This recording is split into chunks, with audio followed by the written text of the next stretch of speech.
आज हम बात करने वाले हैं दांतों का हिलना, इसकी वजह क्या है और इसका इलाज क्या है। वो भी इलाज जो आप घर बैठे कर सकते हैं। आपने बहुत सारे लोगों से सुना होगा कि उनके दांतों में बहुत ज़्यादा प्रॉब्लम्स होती हैं, उनके दांत हिलते हैं।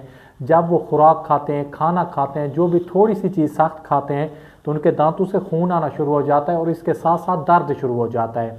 और ये एक बहुत मूजी मर्ज है और इसको मतलब है घर बैठे किस तरह ठीक कर सकते हैं। सबसे पहले इंसान के जो दांत होते हैं ये कुदरती तौर पर इनमें थोड़ी सी हल्की सी जो मतलब बहुत कम महसूस होती है, इनमें थोड़ा सा हिलना होता है, वो नेचुरल होता है। इसके अलावा अगर आपके दांत बहुत ज़्यादा हिलते हैं जो कि तकलीफ़ का बायस बनते हैं, ये आपको बीमारी है, ये एक प्रॉब्लम है। तो एक जो बच्चा पैदा होता है उसके मतलब है 14 साल से पहले पहले कभी भी दांत गिर सकते हैं या फिर दोबारा आ सकते हैं, ये कोई वजह नहीं है। या थोड़े बहुत हिलते हैं फिर गिर जाते फिर नए आ जाते हैं, इसका कोई भी मतलब टेंशन वाली बात नहीं है। ये एक नेचुरल है, ये एक नॉर्मल है। अगर किसी भी इंसान के उसकी उम्र 14 साल से बड़ी है, 13-14 साल से ज़्यादा उम्र है, अगर उसके दांत हिलते हैं तो उसको चाहिए कि वो अपने दांतों का इलाज कराए। अगर वो किसी भी डेंटल के पास जाता है तो डेंटल के पास 3-4 ऑप्शन होते हैं। सबसे पहला जो ऑप्शन करते हैं दांत निकाल भी सकता है, उसके साथ उसकी फिलिंग भी कर सकते हैं, वो एक अलग प्रोसेस है। जो आपको मैं तरीका बताने वाला हूँ, आप घर बैठे उसका इलाज कर सकते हैं। और दांत के हिलने की वजह क्या है? सबसे पहले दांत का 2 चीज़ों के साथ कनेक्शन होता है। एक होता है जबड़े की हड्डी और दूसरे होते हैं मसूड़े।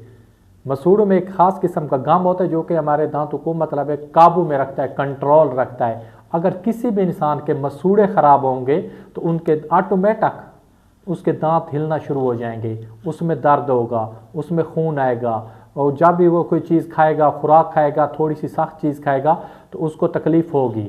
और इसके साथ साथ मतलब उसने करना क्या है, 2 चीज़ें बताने वाला हूँ। क्या करना? 2 चीज़ें बताने वाला हूँ। इसके बाद इसकी एहतियात बताने वाला हूँ कि आपने करना क्या है, किस तरह आप अपने दांतों को महफूज रख सकते हैं। सबसे पहले एहतियात, सबसे पहले कोई भी चीज़ मेटल की आपने दांतों में नहीं चबानी। इसके साथ बहुत सारे लोगों को शौक चढ़ा होता है अपने दांतों की मजबूती दिखाने के लिए, उनको भी इससे परहेज़ करना चाहिए। अखरोट बादाम वगैरह तोड़ते हैं, ये भी नहीं तोड़ने चाहिए। दांतों को बचाना चाहिए, किसी भी मतलब सख्त चीज़ से अपने दांतों को बचाना चाहिए जो कि आपको ज़रूरत भी नहीं है।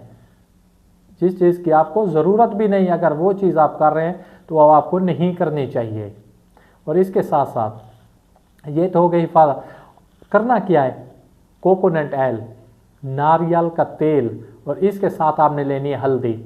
1 चम्मच हल्दी लें, उसमें 1 चम्मच नारियल का तेल ऐड कर दें, उसको अच्छी तरह मिक्स करें। उंगली की मदद से अपने मसूड़ों पे लगाएं, जिधर दांत हिलते हैं, जो दांत की मतलब जड़ होती है उस साइड पे लगाएं।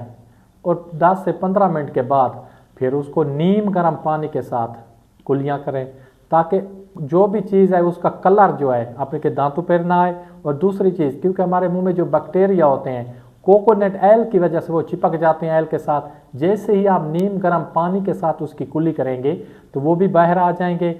और ये काम आप सिर्फ और सिर्फ 7 दिन तक करें। इंशाल्लाह मैं शर्तिया कहता हूँ आपके दांतों का हिलना मतलब या तो ख़त्म हो जाएगा या बहुत कम हो जाएगा। अगर बहुत ज़्यादा हिलते हैं तो ये थोड़ा सा आगे कर लें। इसके साथ साथ देसी कीकर की जो मिसवाक होती है उससे भी सही तरीके से भी साबित हुआ है कि उसका आहिस्ता आहिस्ता दांतों का हिलना बंद हो जाता है। और ये भी करें, देसी मिसवाक भी करें, और जो नुस्खा मैंने आप बताया घर में बैठकर ये भी करें। इंशाल्लाह मैं यानी कि 100% कहता हूँ आपके दांतों का हिलना बंद हो जाएगा। जो दर्द होता है, तकलीफ़ होती है, खुराक चबाने में प्रॉब्लम होती है, मुंह से मतलब स्मेल आती है, स्मेल आती है, वो भी ख़त्म हो जाएगी। अपने दांतों की सफाई करें, ब्रश करें। तो जो भी आप मतलब चीज़ इस्तेमाल करना चाहते हैं, इसके साथ साथ देसी मिसवाक ज़रूर इस्तेमाल करें, वो भी कीकर का। इंशाल्लाह आपके मुंह से स्मेल भी नहीं आएगी और दांतों का प्रॉब्लम भी ख़त्म हो जाएगा। तो अपने भाई को दीजिए इजाज़त। खुदा हाफ़िज़, वस्सलाम, जज़ाकल्लाह।